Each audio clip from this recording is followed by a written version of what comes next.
pour cette deuxième session de notre journée sur l'industrie du futur, solutions et stratégies.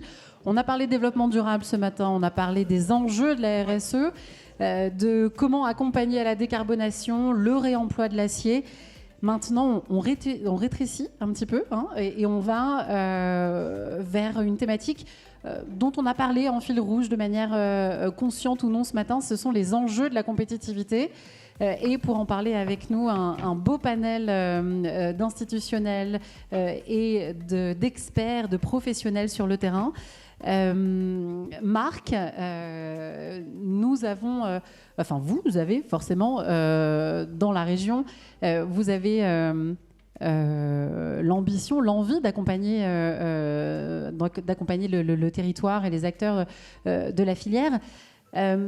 Comment on fait pour rester compétitif, pour rester dans le match aujourd'hui, et comment la région, comment la CCI, Céline, peut accompagner également les entreprises?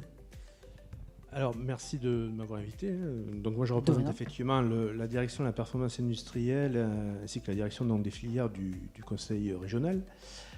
Sur le sujet effectivement, de la compétitivité, traditionnellement, au sein de la région, comme certains d'entre vous le savent et l'ont pratiqué, on aide les entreprises sur la compétitivité hors coût, donc dédiée à l'innovation, et depuis quelques années, on est très focus donc, sur la compétitivité coût. Et sur la compétitivité coût, ce qui nous intéresse en fait, c'est d'aider les entreprises à rentrer finalement dans un cercle vertueux alliant donc productivité, compétitivité et valeur ajoutée. Puisqu'on croit que finalement, en travaillant par exemple sur les coûts, au niveau de la productivité par exemple, en travaillant sur les coûts de production, si on arrive par exemple à commande stable, voire même en baisse, si on arrive à finalement aider les entreprises à pouvoir mieux contrôler leurs coûts de production, on imagine qu'effectivement ça va jouer sur la compétitivité, leur permettre effectivement de conserver peut-être des parts de marché, voire d'en gagner, et donc de dégager de la valeur, et cette valeur ensuite pourra être réinvestie dans de l'investissement productif, dans l'innovation, voire également dans l'augmentation par exemple de salaire, enfin en tout cas le financement des compétences. Donc c'est ce cercle vertueux qu'on essaie d'inscrire les entreprises qui le souhaitent au travers de différents dispositifs d'accompagnement. Vous voyez sur l'écran effectivement un panorama d'accompagnement que nous orchestrons alors par nous-mêmes ou avec l'aide également de la CCI ici à ma droite. Mais donc pour répondre à la question sur les enjeux, en fait, pour la filière effectivement métallique, mécanique, alors je faisais un petit peu les stats ce matin. Si on attaque par le sujet usine du futur, qui est aujourd'hui un petit peu l'accompagnement socle dédié à la compétitivité coût, chez nous, au sein du conseil régional, on a à peu près aujourd'hui, depuis ces dernières années, à peu près 1250 entreprises qui sont rentrées dans ce dispositif-là. Et pour la filière qui vous concerne, globalement, c'est entre, on va dire, un petit 25% des entreprises qui représentent donc qui sont représentées au sein de cette cohorte de 1250 entreprises. Donc pour nous, c'est quand même une filière absolument prépondérante que nous accompagnons depuis quelques années. Alors il y aura des exemples à ma gauche et à ma droite. En termes d'enjeux, on peut en citer quelques-uns, mais enfin, je pense que vous êtes bien mieux placé que moi pour en parler. Cette semaine, le gros du sujet, par exemple, c'est la volatilité des prix. Je pense que ce matin, vous avez dû en parler. Volatilité des prix des matières premières avec, par exemple, les taxes douanières américaines et canadiennes, la riposte de l'Europe. Enfin, quoi qu'il en soit, cette volatilité des prix de matières premières induit donc une incertitude. Alors en tant que dirigeant, finalement, comment arriver à juguler ou essayer de contrecarrer un tant soit peu cette volatilité en essayant de gérer peut-être plus finement les approvisionnements, en essayant de gérer les flux de production de telle manière qu'on soit peut-être davantage sur des flux tirés ou semi-tirés que sur des flux poussés. La technologie peut servir et peut aider aussi dans ce cas-là. Ça, c'est peut-être un deuxième enjeu avec des technologies dites avancées. Alors, je pense bien entendu à la robotisation et la cobotisation. Je crois qu'il y aura un témoignage sur la transformation numérique, mais pas plus tard encore que cette semaine, une entreprise est venue nous voir pour effectivement développer des outils numériques permettant de mieux coter mieux coter en temps réel donc, des offres ou des affaires pour ces commerciaux, ce qui renvoie finalement au calcul de gains, au calcul de production et finalement des produits à l'intérieur des ateliers. Donc ça c'est effectivement un enjeu. Cette transformation numérique peut avoir un impact hyper favorable là encore pour mieux produire finalement dans un contexte assez incertain. Pour votre filière, enfin pour cette filière, les problématiques de la réglementation, la RE 2020, vous en avez peut-être parlé ce matin, avec là aussi peut-être, alors on ne sait pas trop s'il va y avoir un durcissement de la RE 2020 ou au contraire un assouplissement. Ceci devrait être décidé dans les jours ou semaines qui arrivent. Le quatrième enjeu aussi dont j'ai parlé, que j'ai évoqué rapidement, c'est la formation, la compétence et comment finalement attirer dans les entreprises qui sont souvent des entreprises dans les territoires éloignés des métropoles des profils qualifiés qui s'inscrivent dans le futur. Donc il y a cette notion d'attractivité qui peut reposer effectivement sur une attractivité salariale. Donc on en revient sur les problématiques de dégager de la valeur au sein des entreprises. Donc connecté par exemple à de l'organisation industrielle optimisée. Bon voilà, donc ce sont au moins 4 enjeux par exemple qu'on essaie de pousser auprès des entreprises qui le souhaitent au travers des différents dispositifs qui sont affichés sur le panorama que vous voyez là. Tu veux dire un mot ? Sinon, on enchaîne sur l'usine du futur directement. Alors, bon, là aussi, ce point de vue régional, c'est un dispositif qui existe depuis une dizaine d'années, comme vous pouvez le voir. Certains d'entre vous autour de la table, on fait les différentes versions d'UDF. Donc là, on est à la quatrième, c'est la colonne verte. Alors, je vais plutôt me focaliser sur le quatrième marché, le quatrième programme Usine du futur, avec 5 piliers en termes de performance qui sont analysés, une performance stratégique, la performance industrielle bien entendu, donc qui s'appuie effectivement sur la volonté, sur la vision stratégique du dirigeant. Découle également de la performance industrielle, donc comme je disais, la performance de la donnée, éventuellement les technologies nécessaires, et bien entendu donc le volet, on va dire, richesse humaine, ressources humaines, qui est transverse finalement aux 5 piliers précédemment cités. Oui, j'ai dit qu'il y avait 1250 entreprises. Donc ce dispositif est en vigueur depuis le mois de septembre. Comme vous le savez, on s'appuie donc sur un marché public pour lequel on a choisi un bénéficiaire. Donc depuis l'automne dernier, donc c'est un cabinet en l'occurrence, l'AEPC, qui nous appuie. Donc en clair, l'AEPC a un pool de consultants et en fonction de la problématique qui a été mentionnée par l'entreprise, et bien finalement le consultant adéquat, un consultant est nommé pour intervenir auprès de l'entreprise durant 5 jours sur la problématique définie par le dirigeant lorsqu'il candidate. Et alors c'est quoi cette usine du futur, Marc ? Alors cette usine du futur, je vais répondre avec cette nouvelle slide. Donc, ce programme Usine du futur se passe en 2 étapes. Donc, la première, donc l'analyse terrain sur les 5 piliers dont on a parlé précédemment. 0 reste à charge, donc dit autrement, le conseil régional prend en charge 100% de ces 5 premiers jours avec le consultant que j'ai mentionné. Suite à cette analyse terrain, donc un livrable est dressé, agréé entre le dirigeant et donc le consultant et donc la région. Sur ce livrable-là, donc vous aurez des chantiers, je dirais, actionnés assez rapidement, donc des chantiers de court terme. Ceci nous amène sur la seconde phase que vous voyez ici, appui méthodologique, où finalement, avec 5 jours supplémentaires, là aussi pris en charge à 100%, l'entreprise peut enfin actionner et démarrer finalement le chantier. Donc autant sur la première phase, l'analyse terrain, on est plutôt condensé sur quelques semaines, on va dire moins de 2 mois pour réaliser ces 5 jours d'analyse terrain. Autant sur la deuxième, c'est un accompagnement sur 6 mois, à raison d'1 jour par mois, pour que l'entreprise effectivement se saisisse, actionne et mette en pratique, réalise, performe, en tout cas sur les différents chantiers mentionnés dans le livrable.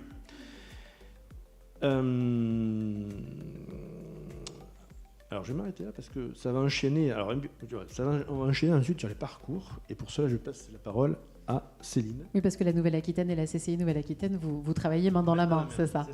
C'est exactement ça. Donc on le voyait sur la première diapo tout à l'heure. En fait, il y a énormément d'accompagnements qui existent pour appuyer les industriels et ces accompagnements se complètent. Donc nous sommes plusieurs acteurs mais qui travaillons ensemble. Et donc effectivement, sur la partie qui permet de qualifier le besoin de transition, il peut y avoir également des industriels qui ont plein d'idées, plein de projets en tête, mais qui ont besoin d'être un petit peu orientés. Donc c'est ce qu'on... Il y a un programme qui est cofinancé à la fois par les CCI et la région Nouvelle-Aquitaine qui s'appelle Transition 360. Donc c'est la diapo que vous avez derrière moi, qui permet justement en quelques jours, dans un premier temps, le conseiller CCI Industrie rencontre le dirigeant, échange et l'aide en fait dans un appui à la réflexion stratégique à finalement prioriser ces axes de transition et quelle que soit finalement la problématique. De cet appui à la réflexion stratégique découle une impulsion, donc un peu plus précise. Donc le dirigeant peut commencer à travailler avec toujours son conseiller CCI Industrie sur des premiers éléments de transition. On a 4 à 5 jours sur une période d'1 an et ça permet de creuser en fait le conseiller qui va être un interlocuteur de confiance, hein, qui est en proximité, qui est assez réactif pour pouvoir répondre à l'industriel, au dirigeant, va être là pour lui, pour le seconder finalement, puis le questionner aussi pour qu'il puisse bien prioriser ses actions par rapport à ces problématiques. Donc ça c'est quelque chose d'intéressant et complètement complémentaire finalement de ce que vient de présenter Marc et qui répond à un besoin parfois autre, quoi. Marc a présenté le programme Usine du Futur en disant voilà, le dirigeant se positionne en disant moi j'ai besoin d'appui sur tel type de transition. Là on est presque un petit peu en amont, on peut être en amont ou voilà avoir besoin de quelques jours avec un acteur de confiance. Donc ça, ce qui ressort on a à peu près 80 entreprises qui ont été accompagnées sur l'année 2024. Ce sont des dirigeants qui disent non seulement c'est intéressant, mais c'est très adapté et puis c'est très pragmatique et donc très utile. Suite à ça, vous l'aurez compris, ce programme transition, ça ne fait qu'impulser les choses et les transitions. Parfois, on peut avoir besoin d'aller creuser plus profondément et donc on peut avoir besoin d'autres accompagnements qui sont présentés dans le panorama. Donc ce panorama n'est pas du tout exhaustif, hein. Il présente quelques accompagnements, on va dire, assez intéressants en fonction de l'étape finalement de maturation du projet de transition. Donc certains d'entre vous dans la salle ont, j'ai cru le comprendre, bénéficié des accélérateurs qui sont mis en œuvre par ADI Nouvelle-Aquitaine, la région et PPI, donc Horizon, accélérateur PME et accélérateur ETI avec des promotions différentes. Il peut y avoir aussi, quand on doit vraiment impulser une vraie transformation, mais qu'on a besoin vraiment de sécuriser la démarche, que ce soit sur un aspect managérial, organisation industrielle, sur un aspect plus techno ou digital. Alors techno, là, on a le parcours RoboBoost qui est actuellement en cours. Donc lorsqu'on a besoin, voilà, qu'on sait qu'on veut aller sur un projet d'automatisation, de robotisation ou de cobotisation. On parlait ce matin d'exosquelettes, ça fait partie aussi des projets éligibles. On a besoin souvent de sécuriser le projet. Partir bille en taille sur un projet techno comme celui-ci, parfois on peut avoir une vision erronée. Donc ce qui est important sur ces types de parcours, dans des démarches de transformation de l'industrie, c'est que vous allez être accompagné dès la qualification de votre besoin. Ça, la qualification du besoin, elle va être creusée par des conseillers CCI Industrie qui sont formés par des experts, membres des comités de pilotage de ces différents parcours. Et en sortie de cette qualification de besoin, mais ce qu'on va voir plus précisément sur les diapos qui suivent, vous allez être forcément orienté vers le parcours ou vers une offre d'accompagnement, d'appui qui sera la plus pertinente pour vous. Donc ça peut être le parcours dans son intégralité avec un accompagnement approfondi, mais ça peut être une autre offre d'un autre acteur, on va dire, de l'écosystème régional. Ce qui est pris en charge à 50% par la région Nouvelle-Aquitaine, ça va être les aspects d'accompagnement collectif par de la formation, de la montée en compétences de collaborateurs et ou du dirigeant dans l'entreprise. Et puis après, vous avez un accompagnement individuel qui, en fonction des parcours, diffère. C'est ce qu'on va voir plus précisément.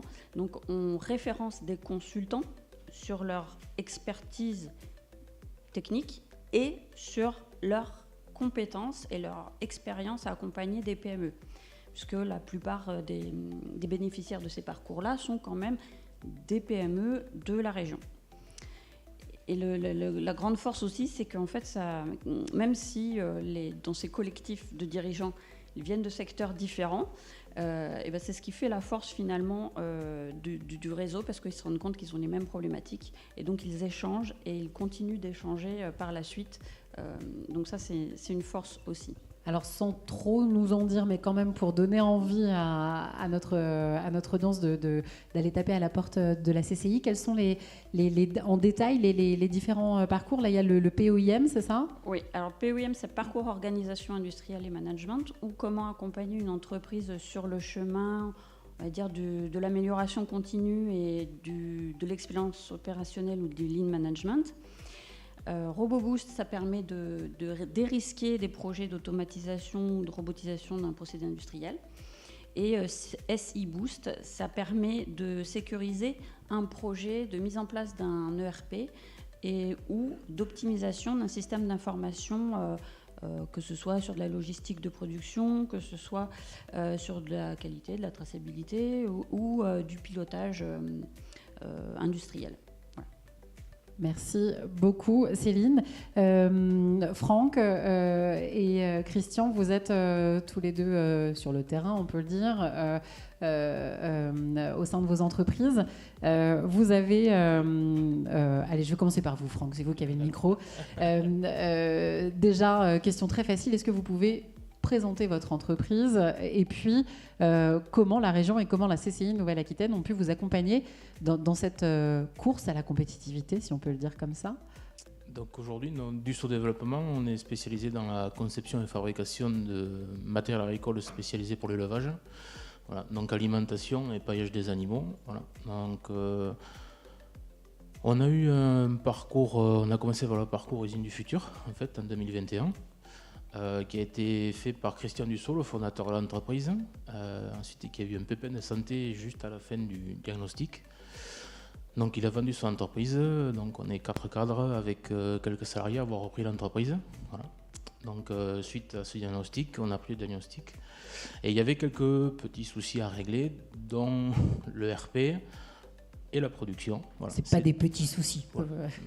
Mais c'est que des petits soucis. Donc on a voulu se débrouiller tout seul, voilà, pour choisir un ERP. Erreur. Voilà. Donc grâce à la CCI, en fait, on a pu et à la région accéder au programme SI-Boost, voilà, qui a vraiment fait l'état des lieux en fait chez nous et qui a pu qualifier exactement de quoi on avait besoin. Voilà. Juste pour revenir, pourquoi erreur d'avoir tenté de le faire tout seul? À quoi vous vous êtes heurté? On a perdu 1 an et demi. Okay. Voilà. C'est pas grand chose, mais c'est un peu quand même. On a perdu 1 an et demi, et puis quand on veut le faire en direct, en fait, on a directement les intégrateurs qui nous vendent des solutions, qui veulent nous vendre une solution, et puis on ne sait plus où on en est, quoi. Voilà. Et on ne sait plus de quoi on a besoin. Voilà. Donc ça a permis de qualifier le besoin, de créer un vrai cahier des charges, et de pouvoir ensuite choisir le bon ERP qui nous correspond. Voilà. Et ça s'est fait sur un laps de temps de combien de mois, semaines? Alors, comme on avait perdu beaucoup de temps, on l'a fait très très vite. Okay. Voilà.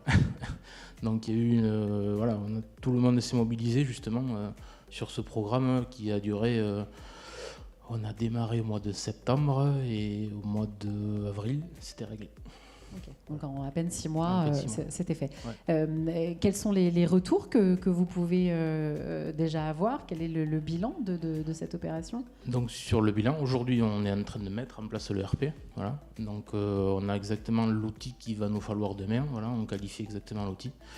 Et ça nous a permis aussi de mettre en lumière qu'on avait un petit problème de production. Donc on a aussi fait le parcours POIM, voilà, qu'on a démarré en juillet 2024 par la formation. Donc j'ai assisté à la formation du dirigeant. Un collaborateur a assisté à la formation, voilà, qui est un nouveau responsable de production, tout jeune. Et on est en plein milieu du gué, on va dire, voilà, avec le consultant. Et on est en train de créer toute la transformation et de mettre toutes les équipes en avant, voilà, pour pouvoir créer nos machines. Aujourd'hui, en fait, la difficulté que nous on a chez nous, c'est qu'on fait du sur-mesure. Donc en fait, on a un client, une machine. Voilà. Donc pour déterminer les coûts de production, les temps passés, c'est très compliqué. Les commerciaux ont un peu de mal à faire les prix de vente, voilà. Et donc tout ça a fait qu'on est rentré dans le programme et ça pourra se régler demain, voilà, dans cette partie. Qu'est-ce que vous attendez justement à la fin? Ce serait quoi la happy end? L'happy end en fait a déjà démarré. Voilà. Donc on a réussi à faire ce qu'on appelle une machine de base. Voilà. Et ensuite on y met les options autour. Donc ça nous permet de rationaliser, on va dire 70% de la machine et justement de faire que de l'adaptation sur les 30 derniers pourcents. Okay. Oui, donc c'est ça, c'est du presque 2 séries qui s'adaptent en demi sur mesure. C'est ça.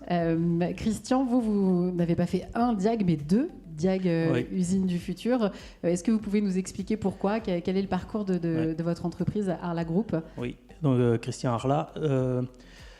Je dirige avec mes 2 frères un groupe familial de bâtiments, d'entreprises du bâtiment assez diversifié avec 4 activités. Charpente métallique, désamiantage, maçonnerie et échafaudage, location et montage d'échafaudage.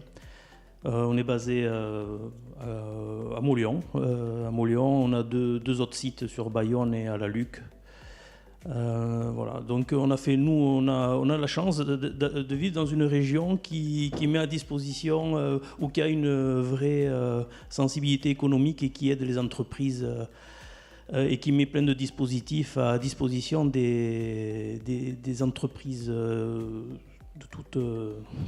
Ça fait plaisir à entendre ça, Céline, Marc. Non, mais c'est vraiment facilitateur pour nous parce que sinon, petite entreprise, c'est difficile de trouver des consultants, d'amorcer la pompe, de générer. Ils mettent un petit billet chaque fois quand même, donc, et puis ils aident dans les investissements et tout ça. Donc c'est vraiment très bien. Nous, on a la chance d'en profiter, de les utiliser. Et pour nous, ça quand même. Ça a servi d'accélérateur. Donc nous on a fait 2 Diag. Moi j'ai fait le premier Diag un peu peut-être par hasard où je voulais faire un bilan à un moment donné. C'était en 2019, on faisait 9 millions de chiffre d'affaires à peu près. Entre temps en 2025 on a doublé le chiffre d'affaires. Donc il était temps pour moi d'accompagner un petit peu la croissance. Puis j'avais un projet de transformation numérique aussi. J'ai un gros projet de transformation numérique et j'avais besoin de conseils, de lumière. Donc pour moi, le focus était vraiment sur la transformation numérique, la brique transformation numérique pour l'usine du futur, le Diag. Qu'est-ce que vous mettez derrière la transformation numérique? C'était quoi concrètement vos attentes? Alors, je ne vais pas réutiliser le terme que j'ai utilisé tout à l'heure. Il y a des informaticiens ici, mais c'est très compliqué. Nous, on est techniciens du bâtiment. L'informatique, c'est vraiment un métier à part. C'est compliqué de connaître les solutions qui existent. On est entre nous, hein, vous pouvez parler franchement, Christian. Non. Non, mais on ne connaît pas les solutions qui existent. Il faut qu'elles soient complètes. On a déjà un ERP qui est en place.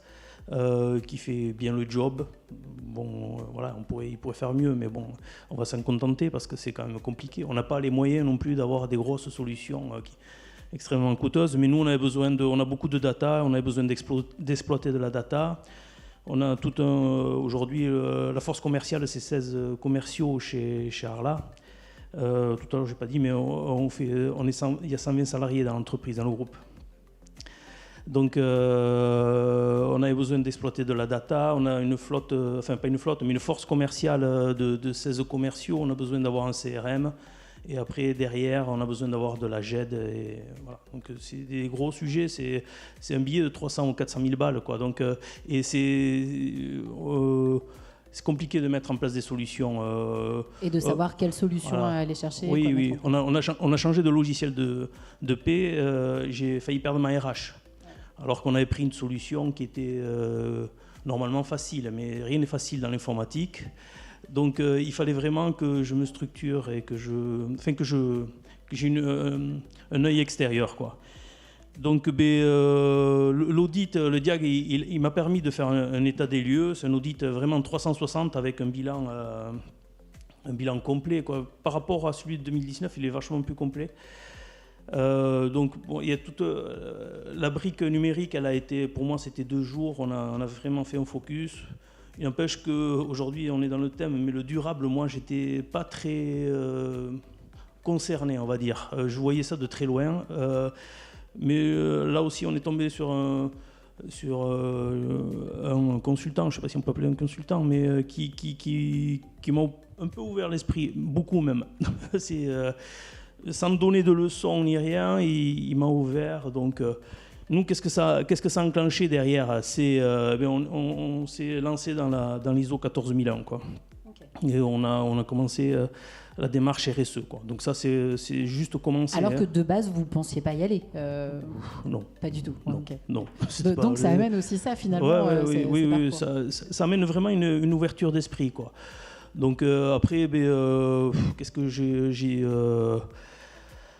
Et qu'est-ce que vous attendez de votre démarche RSE? Alors, on ne va pas refaire le focus de ce matin, mais voilà, qu'est-ce que vous espérez d'être meilleur, de prendre le train tant qu'il est à quai, pas le regarder passer. Et puis, non, il faut qu'on évolue avec son temps. Et donc, oui, il faut vraiment que là, on a lancé nos démarches. C'était essentiel pour nous aussi. Donc, ça nous a amené cette ouverture d'esprit. Après, qu'est-ce qu'on a fait après, il y a le facteur humain qui est analysé. L'audit est complet et puis il dit la vérité aussi. Des fois, c'est bien que des gens de l'extérieur viennent et constatent. Et ils vous mettent face à vos réalités. Voilà, oui. Et puis derrière, ça va générer un plan d'action. Par contre, moi, je vais pas continuer parce que je fais PME accélérateur où j'ai de nouveau un autre audit, mais que j'ai ciblé parce qu'il y a 8 axes. Donc on a eu un audit qui était assez ciblé aussi et que je vais travailler. Voilà. Franck, transformation numérique, ça vous parle vous aussi chez Dussault Développement? Oui, aujourd'hui, voilà, la dernière machine, en fait, c'est une machine entièrement connectée, robotisée. Donc en fait, voilà, ça faisait partie aussi, quand on dit récupérer la data, il faut récupérer la data. Voilà. Et pouvoir l'utiliser au mieux. Et aujourd'hui, on commercialise nos machines en France et en Europe. Voilà. Et le but pour nous est de faire de la maintenance prédictive à distance. Voilà. De ne plus envoyer des gens sur le terrain. Donc ça faisait aussi partie de la transformation numérique qu'on avait à gérer. Et vous y êtes ou vous y êtes bientôt à cette maintenance prédictive à distance? On commence. Voilà. On a quelques machines qui sont connectées, avec quelques petits problèmes au démarrage, voilà. Une petite attaque, voilà, un piratage, tout va bien. Ça va avec le lot d'usines du futur, c'est ça? Quand on dit justement usine du futur, messieurs, vous l'imaginez comment, cette usine du futur? Franck, Christian, et après je laisserai la main à Julien et Geoffrey. Ouais. Pour moi, l'usine du futur, voilà, ça serait une usine performante et aussi qui s'intègre dans son environnement. Je ne l'ai pas dit, moi je viens des Landes. Voilà, on n'est pas sur une grande métropole et aujourd'hui il faut qu'on ait nos entreprises qui aient du sens pour pouvoir attirer les talents et pour pouvoir gérer des talents. Et on en parlera tout à l'heure. Oui, Christian. Moi je l'imagine très connecté. Aujourd'hui, nos chefs d'équipe, ils sont équipés de portables, ils ont la maquette numérique, on rend aussi le métier un peu plus glamour. On est dans le bâtiment, mais voilà, ça intéresse, ça fait venir des jeunes et il ne faut pas qu'on reste. On essaie d'avoir des bonnes pratiques, mais le connecté, je pense, c'est l'avenir. Oui. C'est ce qui fera aussi, c'est ce qui attirera les plus jeunes. Merci beaucoup. Justement, l'industrie 4.0, Julien Divet, Geoffrey Martin de chez FICEP. C'est quoi cette industrie 4.0 et est-ce qu'on y est aujourd'hui ? Déjà, bonjour, merci de nous laisser tant de parole. Oui, clairement, aujourd'hui, on est dans l'industrie 4.0 et on va bientôt même passer dans l'industrie 5.0. Là, aujourd'hui, ce qu'on va vous présenter avec Geoffrey, c'est des applications concrètes de ce qu'on intègre aujourd'hui dans le métier de la construction métallique par les projets tels que l'usine du futur. Donc, pour commencer, on va vous présenter le contexte chez les constructeurs métalliques, puisque c'est principalement nos clients. Je pense que vous le connaissez mieux que nous, hein. C'est des difficultés au recrutement. Ça va être aussi principalement une pression de la part de vos clients sur les délais, sur les coûts, pouvoir gérer bien sûr vos marges, votre niveau de production et pouvoir répondre le plus rapidement possible. Après, vous jouez aussi malheureusement avec les fluctuations des prix des aciers qui ont été assez compliqués même sur ces dernières années. On a aussi un contexte qui est très compliqué en termes de recrutement aujourd'hui, que ce soit aussi bien dans les bureaux d'études que dans les ateliers. Avec des exigences toujours plus fortes en termes environnementaux, ce qui est compatible avec le sens du futur, et des responsabilités sociétaires. Et bien sûr, tout en respectant la sécurité du travail qui est de plus en plus présente dans vos ateliers.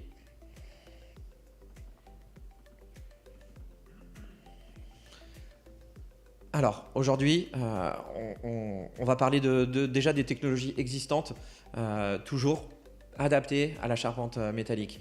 On va parler d'automatisation et bien sûr de robotisation pour la fabrication. Alors, bon, on ne présente pas parce que quasiment toutes les personnes qui sont aujourd'hui présentes connaissent déjà les machines à commande numérique pour le travail des poutrelles ou de la tôle. Mais on va parler également aussi de robotisation industrielle. Alors la robotisation, c'est pas que remplacer l'humain par des robots, mais c'est réadapter le métier de l'humain au sein de l'industrie de la construction métallique. Donc la robotique, aujourd'hui, on la trouve principalement sur la soudure. Aujourd'hui, on sait qu'on a des grandes difficultés dans la construction métallique pour recruter des assembleurs et des soudeurs. Et clairement, aujourd'hui, on a des solutions qui existent et qui fonctionnent avec des interfaces très puissantes entre vos logiciels de dessin et les robots qui sont à piloter. Aujourd'hui, toujours dans un souci de recrutement de personnel et dans le souci de limiter aussi la manutention, on a développé des systèmes automatiques pour faciliter la manutention des profilés et des tôles dans vos ateliers. Puisqu'on sait très bien qu'à partir du moment où un profilé est touché, vous augmentez votre coût de fabrication. Et vous augmentez aussi, bien sûr, les accidents de travail. Donc, sur la slide suivante, je vais essayer. Voilà, là, on va vous montrer juste un... On a passé la vidéo. Non, en fait, l'écran de l'ordinateur n'est pas connecté.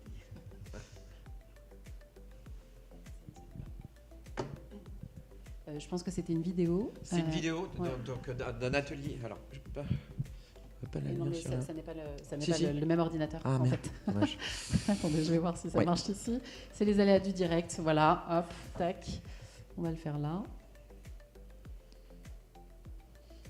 Alors voilà, ce qui est assez intéressant, c'est que c'est un atelier d'un acteur local qui me semble a fait partie des accélérateurs et qui a bénéficié aussi du plan de l'usine du futur.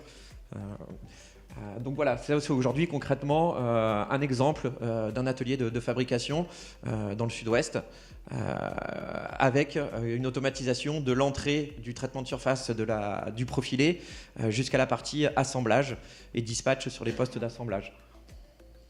Donc on rentre dans ce qu'on venait de dire, c'est-à-dire machine à commande numérique, automatisation, limitation des manutentions des profilés, baisse des risques d'accident et surtout un gain de productivité qui est énorme. Sans oublier la fiabilité. Je te remercie Philippe. Je laisse la parole à Geoffrey. Merci. Donc bonjour à tous, je suis Geoffrey Martin, donc je travaille pour le groupe FICEP aussi, mais dans la partie logicielle, division logicielle, donc tout ce qui est gestion de production. Donc Julien a plus d'expertise automatisation, moi je vais plus vous parler de digitalisation. Donc maintenant qu'on a vu la partie automatisation, il est important aussi de voir tout ce qui relève du suivi de production, ça a été abordé par des collègues tout à l'heure. Donc au-delà du fait d'optimiser les ateliers, c'est important aussi de savoir ce qui se passe dans les ateliers pour un certain nombre de choses. Donc, la première, c'est la possibilité de suivre l'avancement des affaires. Donc vous voyez sur l'image là, en fait, on a la possibilité maintenant d'avoir des collègues d'informations qui viennent de la production pour suivre les avancements des affaires. Donc vous pouvez localiser une pièce en fonction de la couleur qui est allouée à la pièce, vous pouvez savoir où elle se situe dans l'atelier. C'est très important pour rendre des comptes par rapport à vos clients et de savoir où en est chaque affaire et quand chaque pièce va pouvoir être livrée. Ensuite, l'autre partie intéressante avec le suivi de production, c'est de suivre l'activité de l'atelier. Donc on a la possibilité de voir ce qui se passe en temps réel dans l'atelier, voir s'il y a des machines qui sont à l'arrêt et auquel cas réagir le plus vite possible. On a aussi la possibilité d'avoir des indicateurs de productivité. Si on relève tout ce qui se passe, les temps de production, les temps d'arrêt, donc c'est un certain nombre d'indicateurs après qu'on peut utiliser pour analyser la performance. On a aussi la possibilité avec les outils numériques maintenant de communiquer avec les opérateurs, ça a été dit avant, surtout dans les ateliers de charpente métallique qui sont parfois immenses. La possibilité de communiquer comme ça à distance est vraiment pratique. On peut le faire directement sur des tablettes, des smartphones, en passant par les outils utilisés par ces personnes-là, ou alors directement sur les commandes numériques, comme on peut le voir sur l'exemple. Et puis enfin, la dernière possibilité aussi, c'est de suivre l'empreinte carbone et suivre la consommation d'énergie grâce aux données machines qui sont remontées directement.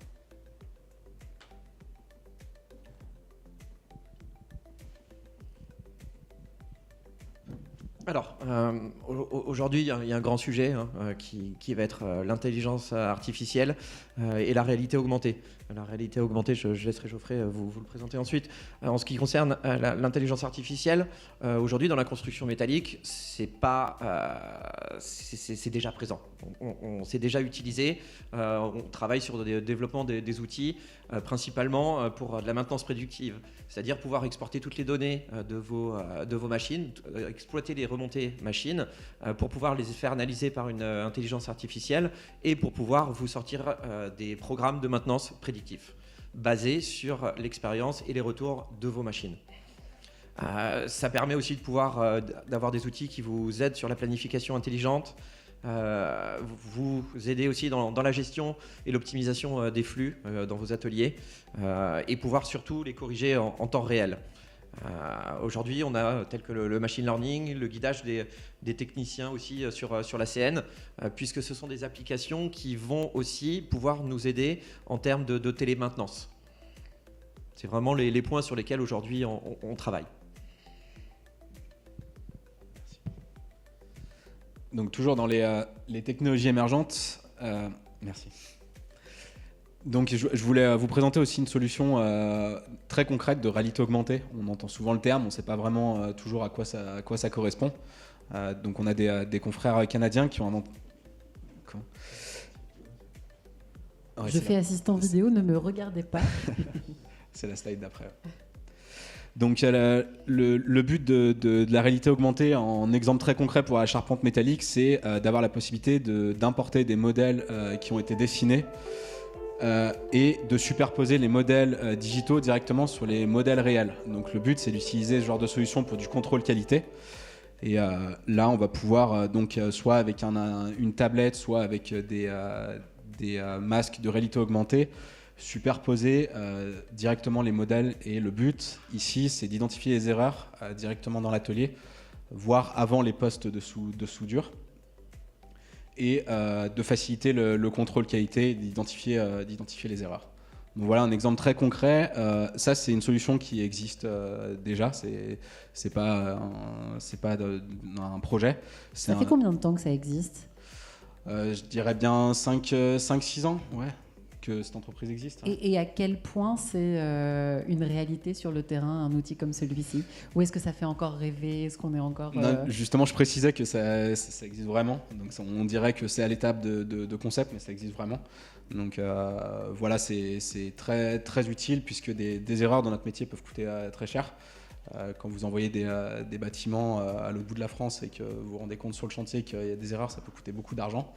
Donc voilà, le but c'est vraiment de profiter de tout l'apport du digital directement dans l'atelier concrètement.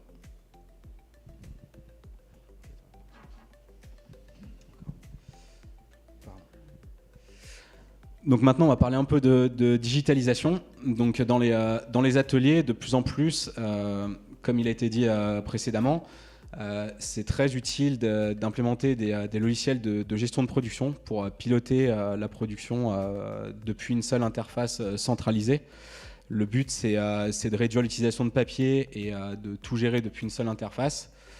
C'est très intéressant puisqu'avec toutes les informations qu'on va pouvoir consulter dans ces logiciels, on peut avoir une prise de décision qui est adaptée en temps réel et qui est basée sur des données.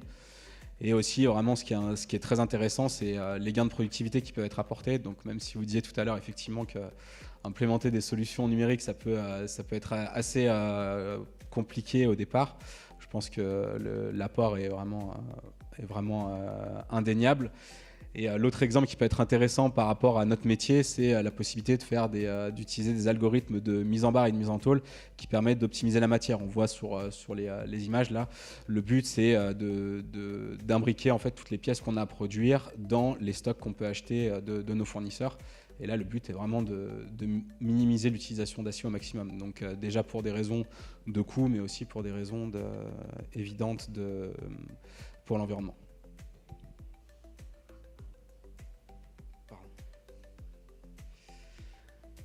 Et enfin, les derniers concepts qu'on voulait aborder par rapport au digital et qui sont liés au digital, c'est la continuité numérique. Donc, dans toutes les entreprises, vous avez différents logiciels qui peuvent être implémentés. Vous disiez tout à l'heure un ERP. C'est très important de faire communiquer tous ces logiciels entre eux. Tout le monde ne peut pas tout faire. On ne peut pas avoir des domaines fonctionnels qui couvrent l'ensemble d'une entreprise. Donc, un des challenges pour le digital, c'est d'avoir la possibilité de faire communiquer tous ces logiciels entre eux. Donc là, j'ai mis un exemple, vous pouvez voir sur la pièce. Bon, c'est pas très visible, mais ce qu'on pourrait voir, c'est des petites lignes qu'on voit qui s'appellent du scribing. Et ça, c'est des informations qu'on récupère du modèle 3D. Et le but, c'est pour les soudeurs, après, de savoir où est-ce qu'ils ont à souder les pièces. Donc, ils n'ont pas besoin de prendre des mesures. Ils ne font pas d'erreur et ça c'est vraiment un exemple très concret puisque c'est des informations qu'on a récupérées du modèle 3D. L'autre concept intéressant c'est le cloud et la sécurisation des données. Donc si on gère tout de manière digitale c'est très bien, mais c'est important aussi de sécuriser ces données. Ça peut jouer des tours. Au risque de se faire pirater, c'est ça, Franck? Voilà. Ne sous-estimez pas les risques liés à ça. Si vous êtes dans un processus de transformation digitale, ne sous-estimez pas les risques. Même pour des petites, des grosses entreprises, on a déjà entendu dans notre secteur des entreprises touchées. Ça peut être très très préjudiciable. Ensuite, la mobilité. Donc, c'est un concept de plus en plus introduit aussi dans l'industrie de manière générale, la possibilité d'utiliser les logiciels, mais sur des smartphones ou des tablettes. D'autant plus, une fois de plus, sur notre marché, parce qu'on a des ateliers qui sont immenses. Donc, tous les voyages qu'on n'a pas à faire, c'est des gains de productivité. Et enfin, je voulais parler de responsabilité sociétale. Donc, en quoi le digital peut répondre aux problématiques de responsabilité sociétale. Donc, j'ai mis certains exemples dans la slide par rapport. Donc, c'est que des exemples qui ont été abordés avant. Donc, le sens qu'on peut donner au travail.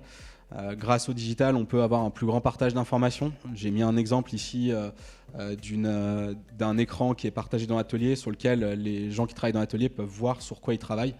On pense que c'est beaucoup plus intéressant pour les opérateurs de voir qu'ils sont en train de fabriquer cette pièce qui sera pour le stade de telle ville, plutôt que de travailler sur sa pièce et pas se demander ce qu'il est en train de faire finalement. Ça fait partie du sens qu'on peut donner à son travail. Le digital permet aussi de répondre à des problématiques de sécurité. Comme disait Julien, si on achemine les pièces sur des convoyeurs automatiques, c'est autant de pièces qui ne sont pas acheminées sur des ponts roulants et que l'opérateur peut se blesser avec.